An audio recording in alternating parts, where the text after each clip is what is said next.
Hello guys. In this discussion, we'll try to understand that can we apply Carnot cycle in thermal power plant, or is it necessary to work on the Rankine cycle only? Is it not necessary because Carnot cycle is the most efficient cycle? So why can't we apply the Carnot cycle in the power plant? Let's see. So as we know, let's try to draw. I will draw first axis. Let's say I am going to draw the TS diagram. Okay, first of all, I'll try to draw the Rankine cycle here because with that we can compare the Carnot cycle. So Rankine cycle, let's say we have drawn. I am drawing the Rankine cycle with the white color. So first of all, the steam will be liquid water will be compressed in the pump from 1 to 2. Then at constant pressure, temperature increases, then remains constant. Then again increases to 0.3. Then it goes in the turbine till 0.4, and at constant pressure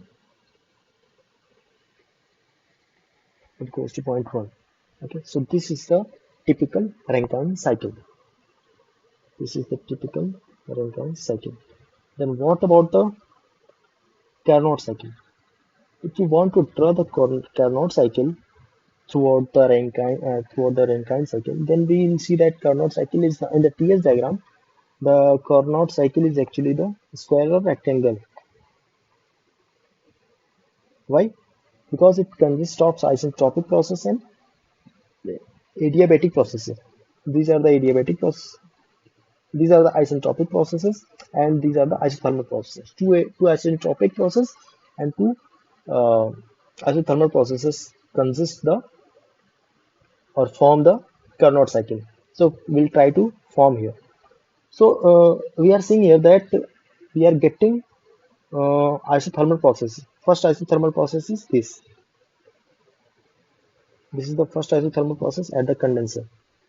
So we'll take it as it is. We'll take it as it is.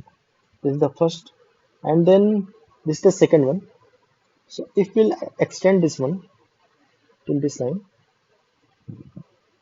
this is the second isothermal process, and if we'll meet this line to this portion, 1, 2, then actually it is forming a rectangle. So we are getting here that this line and this line is actually the isothermal line, and this line and this line is actually the isentropic line. So it is forming a Carnot cycle. Okay.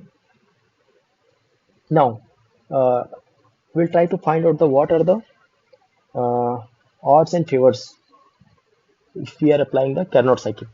So let's denote some points here. This was 1, 2. Let's say this is 2 dash. I will draw, let's say, 2 double dash here, and this one is 2 dash. Then take it as 3 dash, and this one 3 double dash.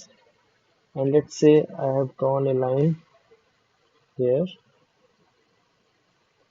4 dash, and this line here,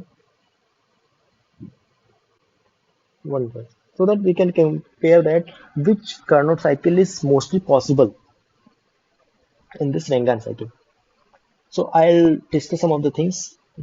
Carnot cycle is not practical in thermal power plant due to some reasons. So I'll discuss those are the reasons. So first reason is that drainage fraction at the lower stages of turbine expansion will be very less if expansion takes place from 3 dash to 4 dash. If expansion takes from 3 dash to 4 dash, 3 dash to 4 dash, if expansion is taken from, then we are seeing that drainage fraction is very less, decreased a lot. So it will damage actually the turbine. So this line is not possible. We can't choose this line, including the Carnot cycle. Fine. The second point is that It is not possible to control condensation process in such a manner to get desired quality of steam as given by state does. If we'll try to get this Carnot cycle, so if we are condensing the steam, this going through this line, so it is not possible that we are directly coming at this point one dash. I mean, it's not up to us that at which portion, at which satisfaction we can stop the condensation process. It's not in our hand. So it will be very difficult, or it will be very. I mean, it requires more cost on the design aspects of the condenser. So it is not affordable. Okay, that's why this Carnot cycle is not possible. And the next point is that it is not possible to design a pump which can handle liquid vapor mixture phase. Why?